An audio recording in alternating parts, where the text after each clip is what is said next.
點解呢咁？因為咧就今個星期咧應當係蔡傳道同我哋分享信息，但係佢去咗美國，因為有婚姻問題咧，就同我講佢翻咗嚟冇時間備課，所以咧就我哋會調轉咗。其實我都冇乜時間備課，但係咧就冇一節就吃喝咧就俾我諗起今日係聖餐。咁我諗咗好耐啊，中國人咧有個説話，民以食為先咁。我初初我唔係好明嗰個字眼，因為我中文唔係幾好啊。我以為個天字咧就一定要食嘢第一，其實唔係。佢意思咧，食物就維持我哋生命最基本嘅需要。佢點解啊？點解食物就係要維持我哋生命嘅需要？咁有人問我哋為食物而生啦，或者係為生而食啦咁。答案唔一定，有人為食物而生，有人為生而食，就睇你點樣睇法。我哋一出世咧，做母親嘅咧，唔需要問啊，餵奶，動物一樣，好自然嘅，因為佢哋 BB 好無助，有需要長大。一定要食，所以你話人出世咧，自己冇個選擇，因為係個父母選擇。但係咧，一出世咧，佢自己選擇咧就係要食，佢唔食就唔得。相信大家都明白嗰個道理啊。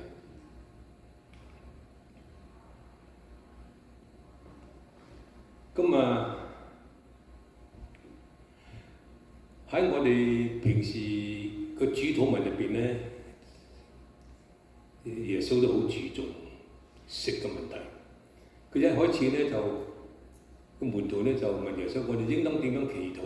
咁耶穌就講：我哋在天上的父，願人都尊你嘅名為聖，願你的國降臨，願你的旨行在地上如同行咧。嗰個咧就向神講咗説話先，向人講第一句説話就乜嘢咧？好奇怪！我們日用的飲食，今日賜給我們。你奇怪嘛？因為神知道我哋嘅需要，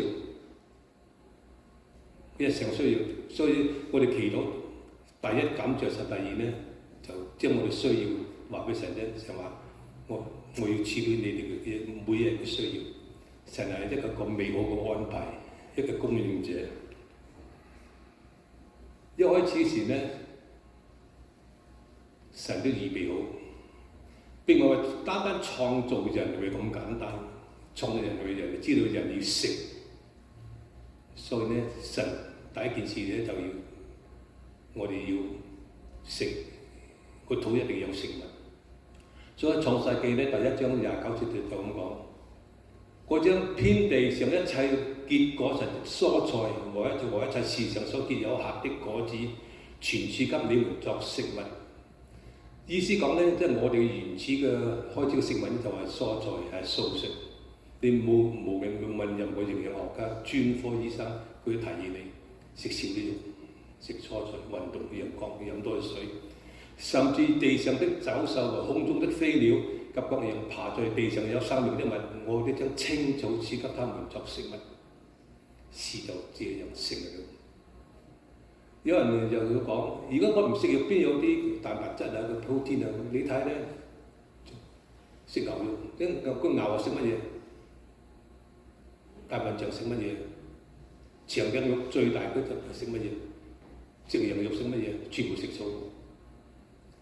如果你話冇蛋白質，咁嗰啲蛋白質由邊度嚟啊？從啲肉嚟，肉由邊度嚟啊？譬如草嚟，啲神供應我哋一切。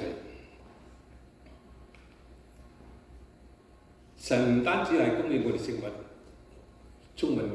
更加聰明我哋水分，唔單止我哋嘅水分。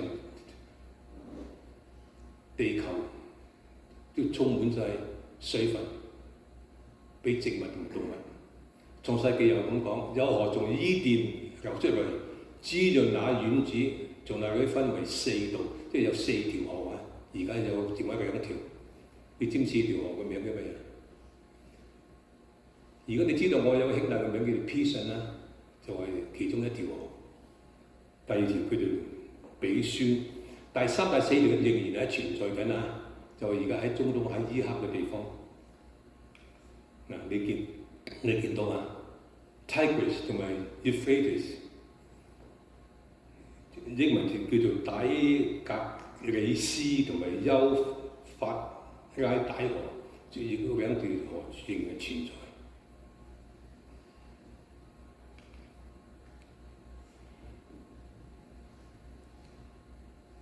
食飯俾我哋生長，俾我哋嘅生命。飲食咧，有時都導致我哋死亡。咁聖經講得好清楚，耶和華神吩咐他說，即係我哋嘅祖先啊亞當，園中各樣的樹上的果子，你們可以隨意吃，只是分別善惡樹上的果子，你們不可吃，因為你們吃的日子必定死。神就話咁樣吩咐，有2棵樹，一棵生命樹，一棵係罪惡嘅樹，加埋其他啲生果蔬菜啊。但係有條蛇啊，叫做魔鬼啊，好狡猾。咁啊，耶和華所造的物，唯有蛇比田野一切的活物更狡猾。蛇對嗰女人説：即係夏娃啊，神豈不是真係咁講，不許你們吃園中所有樹上的果子嗎？女人對蛇説：園中樹上的果子我們可以吃，唯獨那棵樹上的果子就係嗰個善惡樹啊。神曾經咁講：你們不可吃，也不可摸，免得你們死。咁魔鬼就對個女人講：你哋不一定死啊！將個懷疑嘅心啊，兜擺喺佢心入邊。因為神知道你們吃的日子，眼睛就明亮，你們便知道乜嘢叫做善，乜嘢叫做惡。於是女人見到那棵樹上的果子好吃為食物，也悅人眼目，並是可愛的，便使人有智慧，就摘下來吃了，又給她丈夫，她丈夫就吃了。嗱，譬如你哋去餐館食飯咁啊，你哋見到啲食物又香又好睇咁，你哋嗰人又味好大，咁有柯打嘅。我哋嘅祖先又講，聖經講好食好好睇，忍唔住嘅人就食咗。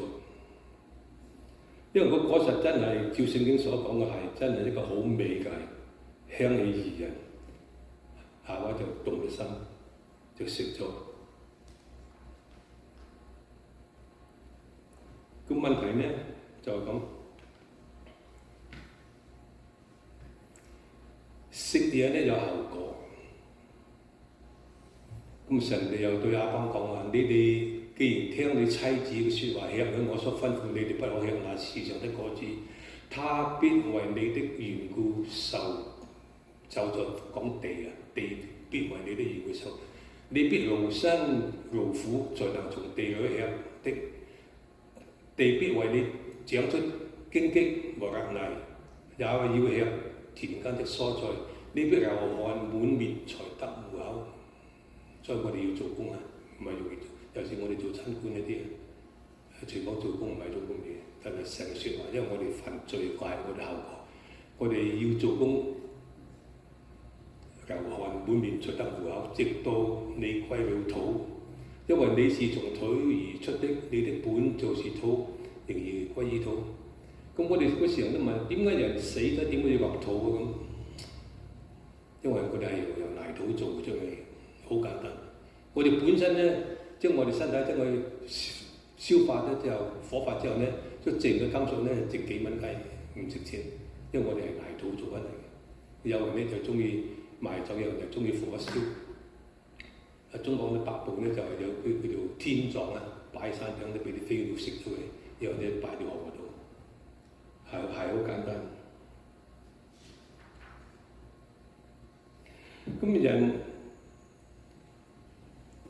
犯罪之後，地就被咒詛，個效果咧就唔係咁美觀啊！個地球原本係一個樂園，而家就被咒詛。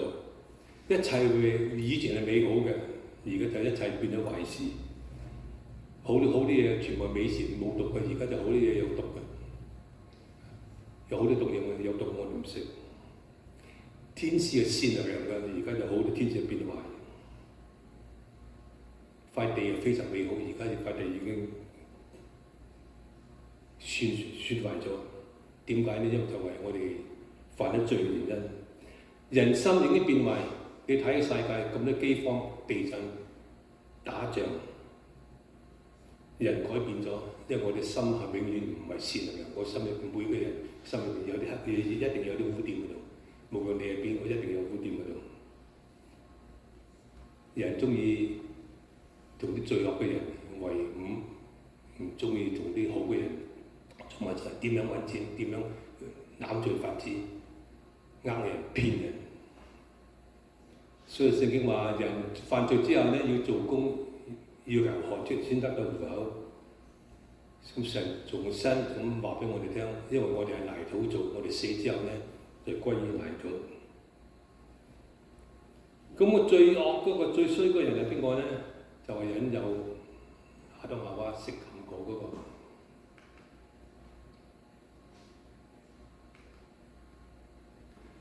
聖經講撒旦咧就係説謊之父啊，因為佢講大話啊嘛。你哋食嘅日子唔一定死，你唔好聽神嘅話，神話一定死，佢話你唔一定死，所以將個懷疑嘅心。約翰福音8章44節咁講，他從起初是殺人的，即係點會咪殺人呢？將罪惡擺喺人嘅心裏邊嘅人已經死咗，同神隔絕咗。不守真理，因他心裏沒有真理。他是説謊出於自己，因他本樣是説謊的，也是説謊人之父。咁聖經就係咁樣形容嗰個撒旦。相信你哋記得嗰個秦始皇咧，應該佢嘅樣唔應該係咁嘅，係人畫出嚟嘅，因為幾千年前嗰時未有相機咁。咁佢最出名件事係乜嘢咧？插咗乜嘢？燒雞嗰個洞佢插咗開，仙丹啊嘛，知唔知佢點死嘅？佢哋食嘅仙丹嚟死，個仙丹入邊有好多毒素喺入邊，佢唔知。佢自己提煉先得，佢要自己提煉先得，但係食到嗰啲就自己死。咁中國人咧就唔中意講死亡嗰個字，尤其是有個死字啊，因為中國嗰啲口音問題，個死字唔中意講。咁啊，而家一個人走咗呢個，佢好多人咧就唔會話邊個死咗，話佢走咗咁。兜㗎咁有個牧師咧，就有一日就去探訪一個病人，個病人佢差唔多個燈滅啦，咁佢就同牧師講咗幾句説話。我識個朋友，佢食嘢食到60歲，有一個就食到70歲，有一個食嘢食到80歲，佢唔提嗰死字。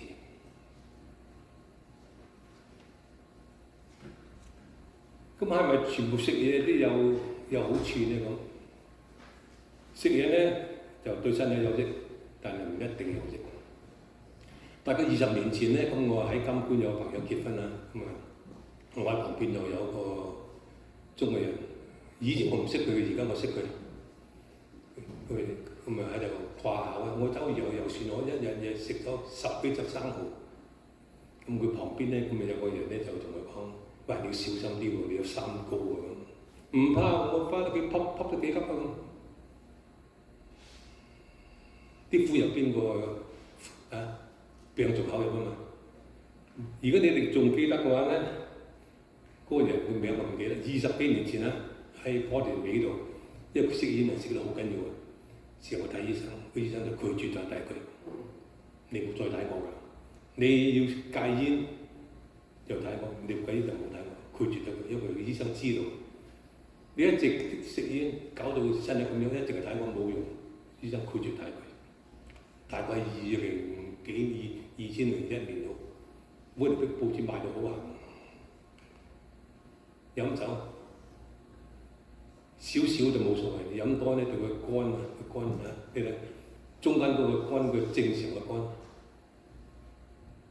喺你旁邊嗰個飲得多咧，因為肝嘅細胞咧就人類細胞入邊咧生長最慢嗰隻，一損壞咗就係咁，所以唔好話一直狂飲啊！加埋咧，你濫用咗，我哋常見到啊喺我哋逼個區度隨街都係。好嘅時候咧，我哋祈禱啊，上嚟醫治我。但係佢唔會問點解自己會求神醫治佢，我究竟點解會得到嗰個病？個病係咪我自己揾翻嚟啊？自己明知故犯，亂咁食嘢，食到自己病先揾醫生先求神醫治。點解你唔提早預防叫 preventive 啊？明嘛？啲人就咁奇怪，食嘢食到病先睇醫生先求神醫治，但係唔會話求神幫助佢食嘢要小心啲。喺美國 California 喺 LA 旁邊咧有個埠叫做 Loma Linda， 好出名嘅。咁啊有班基督徒喺度，佢就根據聖經入邊所謂潔淨與不潔淨嘅食物，堅持素食。咁啊食咗好多年，咁啊照新聞報導咧，權威性嘅電台報導咧，佢哋嘅壽命比你同我普通人長10年，因為佢哋話神叫人所食嘅好嘅與壞嘅，一定有神嘅原因，所以咧佢哋唔食好少肉。咁佢哋係食乜嘢咧？咁你睇佢哋蔬菜五穀、牛奶，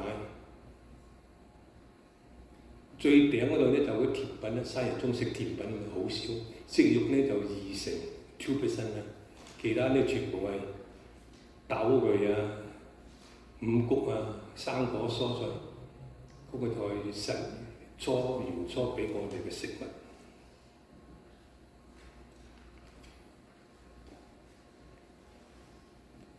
嗱，你哋睇翻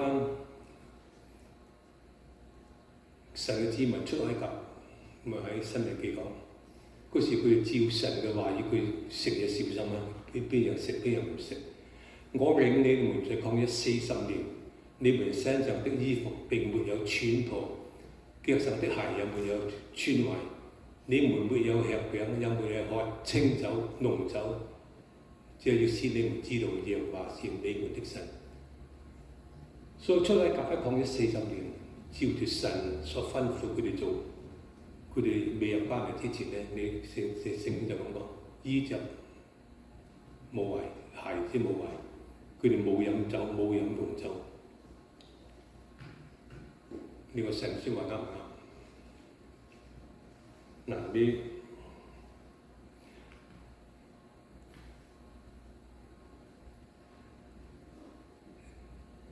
神都以食嘅方法去拯救我哋，我平常諗唔到嗰件事。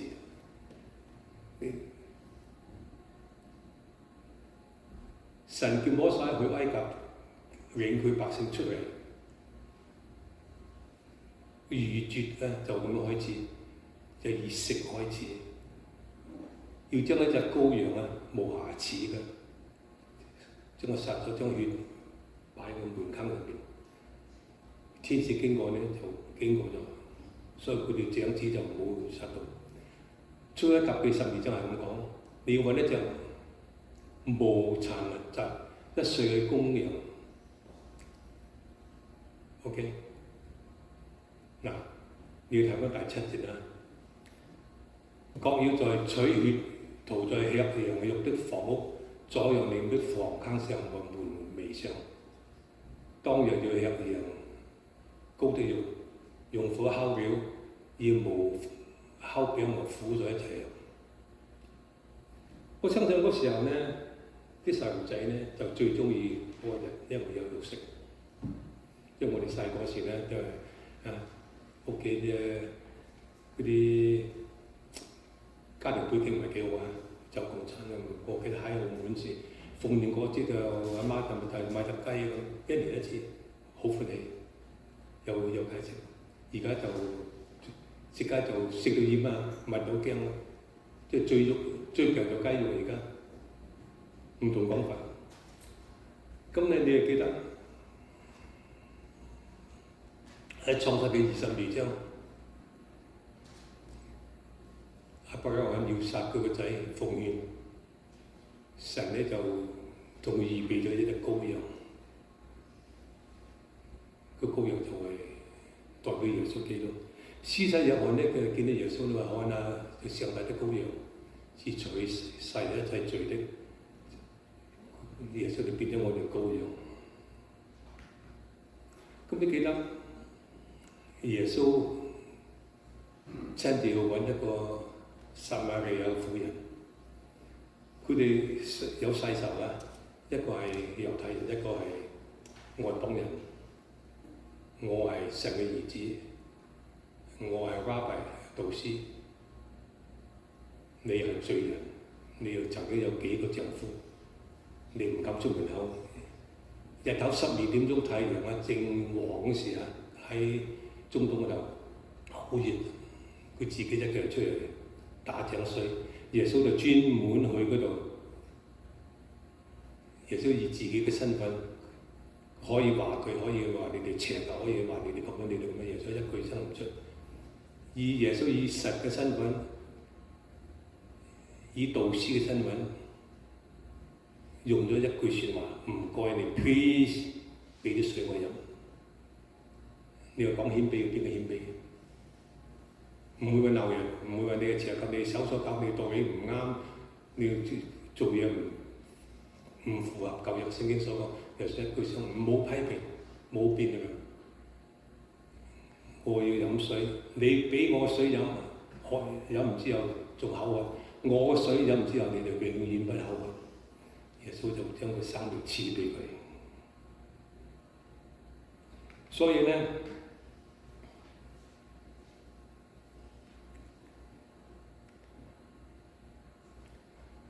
今日我哋係聖餐啊！一個羔羊為我哋犧牲咗，係約翰福音19章啊，羔羊為我哋犧牲咗。咁耶穌話講：我就係生命的糧，到我這裏來的必定不餓，信我的永遠不渴。我實在告訴你們，信的人有永生，我就係生命的糧。你們對啲祖宗在曠野吃過嗎哪，還是死了。佢係肉體上面嘅生命，飲食有日我哋會歸翻啲泥土，但係神嘅説話帶俾我哋有永恆嘅生命。我是從天上降下來生命的糧，道成肉身啊！約翰福音第1章，道成肉身。人若吃這餅，吃這糧，就是永遠活着。我所賜的糧就是我的肉，這世人之生命。個肉咧並唔係話真正耶穌身體嘅肉，係一個比喻啊，一個代表性。因為耶穌嘅身體為我哋而死，因此猶太人就講：不過我哋點樣能夠吃佢肉呢？耶穌話：我實實在在告訴你哋，你哋若不吃人子的肉，不喝人子的血，就沒有生命在你們。意思咧，耶穌為我哋身體為佢哋死，啲血為我哋流，我哋要接受。吃我肉喝我啲就有永生，在末日我要叫他們復活。我啲肉真是好吃的，我啲血真是可喝的。吃我肉喝我血的人，常在我裏面，我亦常在他們裏面。我哋要用屬靈嘅眼光睇佢，唔好話真真正正係耶穌嘅血同埋肉。佢哋係一個好錯誤嘅解釋。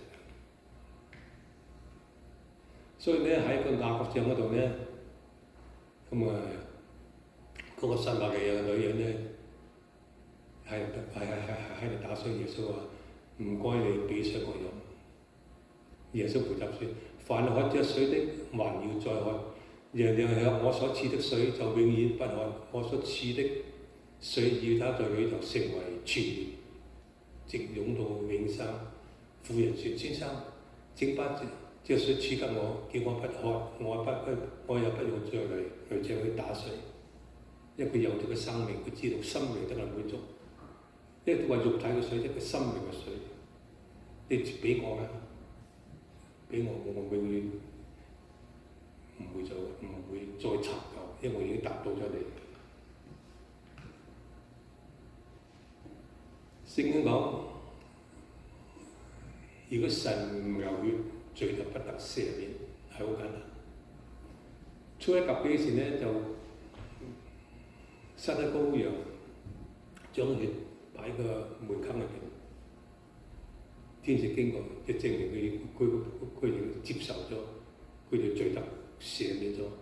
天使就經過嗰個門戶，入去看見耶穌嚟到他那裏，就説：看啊，神的羔羊，除去世人罪孽的。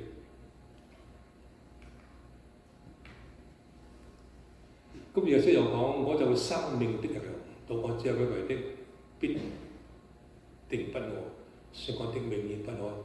我實實在在地告訴你們，信我的有永生，我就是生命的糧。